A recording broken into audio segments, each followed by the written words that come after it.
harmonious world, what will demand our attention and ingenuity?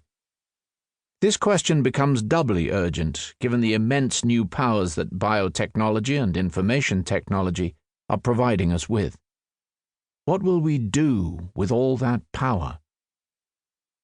Before answering this question, we need to say a few more words about famine, plague, and war. The claim that we are bringing them under control may strike many as outrageous, extremely naive, or perhaps callous. What about the billions of people scraping a living on less than $2 a day?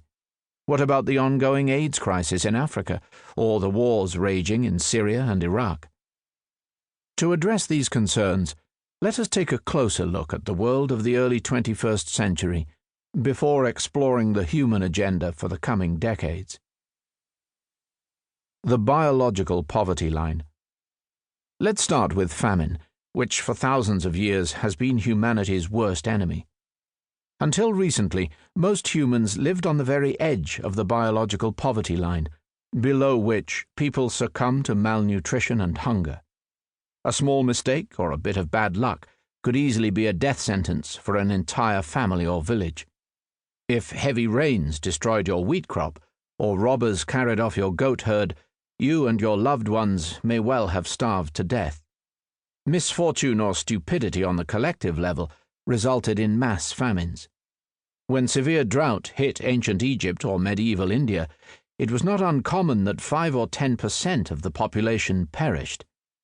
Provisions became scarce, transport was too slow and expensive to import sufficient food, and governments were far too weak to save the day. Open any history book, and you are likely to come across horrific accounts of famished populations driven mad by hunger. In April 1694, a French official in the town of Beauvais described the impact of famine and of soaring food prices, saying that his entire district was now filled with an infinite number of poor souls, weak from hunger and wretchedness and dying from want, because, having no work or occupation, they lack the money to buy bread. Seeking to prolong their lives a little, and somewhat to appease their hunger, these poor folk eat such unclean things as cats and the flesh of horses flayed and cast onto dung heaps. Others consume the blood that flows when cows and oxen are slaughtered, and the offal that cooks throw into the streets. Other poor wretches eat nettles and weeds, or roots and herbs, which they boil in water. Similar scenes took place all over France. Bad weather had ruined the harvests throughout the kingdom in the previous 2 years, so that by the spring of 1694 the granaries were completely empty. The rich charged exorbitant prices for whatever food they managed to hoard, and the poor died in droves. About 2.8 million French, 15% of the population, starved to death between 1692 and 1694, while the Sun King, Louis XIV, was dallying with his mistresses in Versailles. The following year, 1695, famine struck Estonia, killing a fifth of the population. In 1696 it was the turn of Finland, where a quarter to a third of people died. Scotland suffered from severe famine between 1695 and 1698, some districts losing up to 20% of their inhabitants. Most readers probably know how it feels when you miss lunch, when you fast on some religious holiday, or when you live for a few days on vegetable shakes as part of a new wonder diet.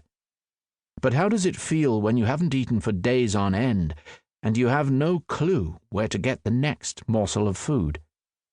Most people today have never experienced this excruciating torment. Our ancestors, alas, knew it only too well. When they cried to God, "Deliver us from famine," this is what they had in mind.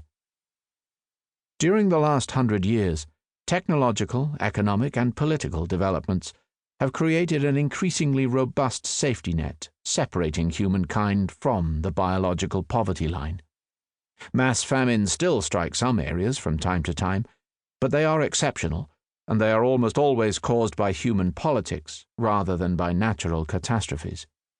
In most parts of the planet, even if a person has lost his job and all of his possessions, he is unlikely to die from hunger.